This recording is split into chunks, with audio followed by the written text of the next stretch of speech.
E vamos começar pelo Palmeiras, né? O Palmeiras, que é o único grandão de São Paulo na semifinal, desde 85, hein? Que a gente não tem 3 grandes clubes de São Paulo fora de uma semi, e agora esse papelão dos 3 grandes clubes de São Paulo aí, Santos, São Paulo e Corinthians, fora. Eu dou uma boa tarde aqui para Vanderlei Nogueira, Mauro César Pereira, Fausto Favara, começando, Vander, por essa situação do Palmeiras, né? O Palmeiras realmente é a grande força de São Paulo e do Brasil hoje, ao lado do Flamengo, né? Mas no ano é o Palmeiras, porque começou melhor que o Flamengo.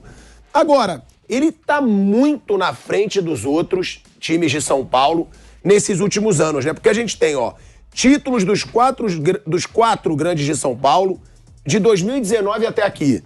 São 2 Libertadores do Palmeiras, 1 Brasileirão do Palmeiras, 1 Campeonato Paulista, 1 Copa do Brasil, 1 Supercopa e 1 Recopa Sul-Americana. Já dos outros, a gente tem só 1 Campeonato Paulista do São Paulo, 1 Paulista do Corinthians e nada do Santos. Ou seja, só tá restando o Paulista para os outros e mesmo assim aos trancos e barrancos, Vander. Boa tarde, Asmar, boa tarde aos companheiros e a você que nos acompanha. Eu queria só lembrar que, coincidentemente, entre aspas, é a situação, o conjunto da obra, né? O Palmeiras tem um caixa ajustado, as 3 últimas administrações deram uma ajeitada legal no clube. Você pode, claro, Paulo Nobre, o Gagliotti e agora a presidente Leila. Deram uma ajeitada no clube, tem contas em dia, pelo que a gente sabe, tem uma boa receita, cerca de 900 e alguma coisa, beira a 1 bilhão, perde só para o Flamengo, que está com uma folga também e com as suas dívidas controladas. Enfim, e aí encontrou um técnico que não era a primeira opção, era a 5ª opção, que deu certo, tudo corre bem, as águas são tranquilas pelo futebol do Palmeiras. Eu insisto nisso, o presidente do futebol do Palmeiras é o professor Abel Ferreira, ele manda soltar, manda prender, a coisa vai caminhando legal, títulos foram conquistados, até quando perde não dá grande turbulência, porque tem uma bagagem, tem um estoque de conquistas recentes. Então está largamente na frente dos concorrentes aqui em São Paulo, os principais, né? Corinthians, São Paulo, Santos, então está numa grande dificuldade. Então, e isso, pelo jeito, vai continuar por mais algum tempo, né? Eu imagino que por algum tempo o Palmeiras vai continuar sendo o mais badalado time de São Paulo no campo da eficiência. Asmar. Agora, Mauro César Pereira, essa situação, né, do Palmeiras, eu sempre fico me questionando porque quando um grande clube de algum estado voa, os outros não ganham nada. Porque isso aconteceu com o Grêmio Internacional. Quando um tá bem, o outro não ganha. E aí um ganha Mundial, um ganha Libertadores, um ganha, né, competições de repercussão, o outro não ganha. Em São Paulo, a gente teve aquele momento do São Paulo, 2005, campeão mundial, tricampeão brasileiro. Depois veio o Corinthians, 2012, campeão mundial, campeão da Libertadores, ganhou títulos brasileiros. E agora o Palmeiras. Primeira pergunta, é a maior disparidade de um time de São Paulo, na sua opinião, nesses últimos anos, ou não se equipara a essas que eu citei? E por que você acha que quando um tá lá em cima, os outros ficam numa draga? Não sei se é coincidência, mas eu tava vendo outro dia e falei, cara, é impressionante isso. Essa é fácil. Em geral, os times estão sempre numa draga, que eles são mal administrados, né? Então, quando um se destaca, é um só. 2 se destacando é muito difícil, né? Geralmente está todo mundo mal, são muito mal administrados, os dirigentes são ruins, gastam mais do que se arrecada, fazem muita bobagem. Aí quando um se destaca é um. 2 se destacando é muito difícil, né? Assim, no âmbito local. Você vê que no Brasil você tem dos grandes hoje 2 que se destacam. O Atlético Mineiro é um caso à parte, que tem ali o apoio de milionários que são atleticanos, que ajudam.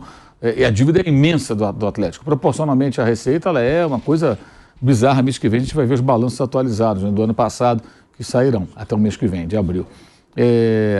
Acho que a coisa passa por aí. Agora, para mim, a maior disparidade foi dos anos, na primeira década aí desse século, São Paulo. Né? São Paulo acho que foi o mais dominante. São Paulo ganhou uma Libertadores, um Mundial da FIFA e 3 brasileiros seguidos. É diferente de Supercopa, Recopa, que o Palmeiras e o Flamengo ganharam, por exemplo, aí nesses anos. Que é um jogo, são 2 jogos.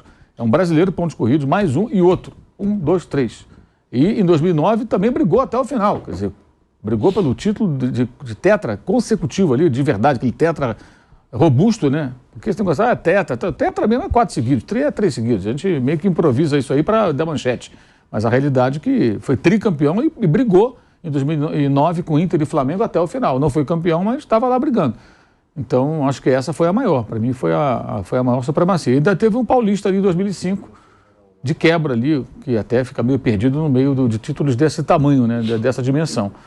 Eu acho que essa foi a maior disparidade. Mas esse Palmeiras pode estar brigando, não pode, Mauro? Porque são 2 Libertadores também seguidas, Brasileiro e Copa do Brasil.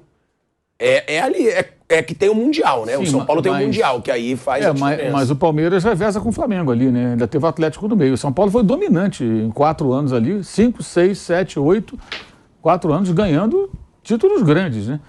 E como eu falei, no ano seguinte continuou brigando, 2009. Depois começa uma derrocada, começa a queda e tal, aí as coisas vão mudando. E o São Paulo está nessa situação que a gente conhece. Mas eu ainda acho que foi a maior supremacia, para mim, foi essa do São Paulo, essa do Palmeiras no âmbito aqui local, é disparado, né? No âmbito paulista é disparado. Agora, no âmbito nacional, ele está revezando com o Flamengo. Eles têm mais ou menos os mesmos títulos, se você botar na balança, uma Supercopa para cada um, uma Recopa para cada um, 2 Libertadores para cada um, de 18 para cá, mais ou menos. Um brasileiro para cada um, 2, né, para cada um, 2 para cada um. Então, o Flamengo tem um pouco mais de estaduais aí nesse período, o Palmeiras ganhou, acho que menos de estaduais, mas assim, não faz muita diferença. Os títulos são mais ou menos equivalentes. Se você puxar um pouquinho para trás, você vai pegar mais um brasileiro do Palmeiras em 16, mais uma Copa do Brasil em 15. Então, acho que não é uma supremacia absoluta de um time, tem 2 aí brigando. O São Paulo, na minha visão, ele foi assim, dominante mesmo, no âmbito nacional, só dava São Paulo. Ele não ganhou mais Libertadores e tudo, que aí fracassou nas edições seguintes. Mas eu acho que ganhar 3 brasileiros seguidos é um negócio muito sério, pô. E com mudanças de elenco, né? Do primeiro para o segundo brasileiro, saem jogadores. O Richarlison e o Hernandes, eles eram desconhecidos. O Hernandes era emprestado, o Richarlison é um jogador secundário, de repente viraram titulares absolutos. Então, eu acho que aquela foi uma supremacia. Não o melhor futebol.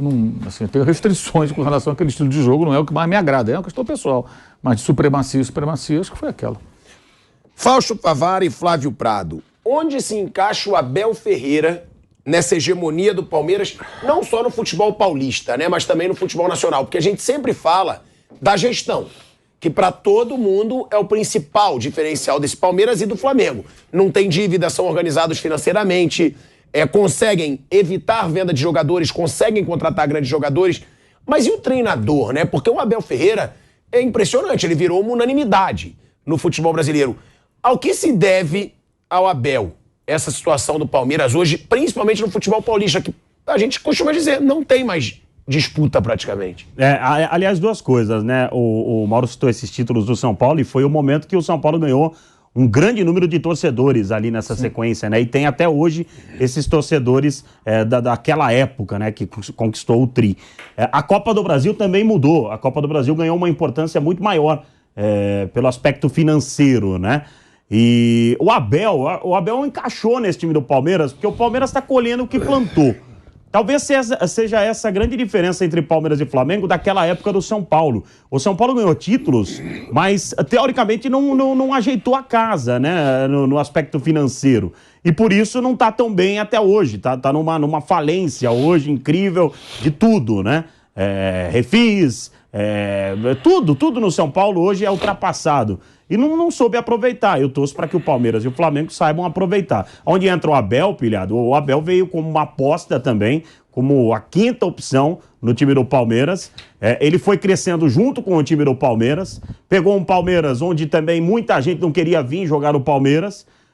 O Paulo Nobre, a gente tem que ser muito justo com relação ao que o Paulo Nobre fez pelo Palmeiras. Você lembra que na época do Paulo Nobre, os caras não estavam conseguindo pagar a luz no Palmeiras. Coisa estava tão feia no Palmeiras que não tinha dinheiro para pagar luz no Palmeiras.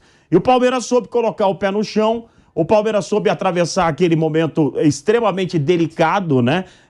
De recusas até mesmo de jogador para vir para o Palmeiras, aceitou tudo isso. E aí foi fazendo de maneira mais séria, principalmente a gestão financeira, foi levando de maneira mais séria, pensando talvez num futuro. Eu tenho uma preocupação muito grande quando talvez uma Leila sair do Palmeiras, um grande investidor sair do Palmeiras. Eu tenho uma preocupação para ver o que vai acontecer com o Palmeiras. Eu torço para que o Palmeiras esteja aproveitando esse momento para realmente colocar a casa em ordem, para realmente saber aproveitar o pós-Leila, se a Leila sair, se de repente, porque ela pode sair a qualquer instante, ela pode decidir sair para outro clube, ela pode sair, ela faz negócios no futebol, né? É óbvio que ela hoje tem um carinho imenso pelo Palmeiras, é a presidente do Palmeiras, mas ela pode sair. Então eu torço para que o Palmeiras aproveite essa onda, aproveite esse grande momento para realmente saber andar com as próprias pernas, sem uma Leila ou sem um grande investidor. E o Abel entrou nesse pacote. O Abel hoje é um diferencial do time do Palmeiras. Outra coisa que a gente tem que pensar, um Palmeiras sem Abel, porque o Abel não vai ser eterno no Palmeiras. Então o Palmeiras realmente tem que começar a pensar no futuro, mas hoje é indiscutível a questão da superioridade do time do Palmeiras, e eu acho que divide com o Flamengo, e eu acho que é bom também, porque aquela época do São Paulo só tinha o São Paulo andando sozinho, pelo menos já tem duas equipes aí, tomara que venham outras equipes com essa mesma gestão, com esse mesmo pensamento.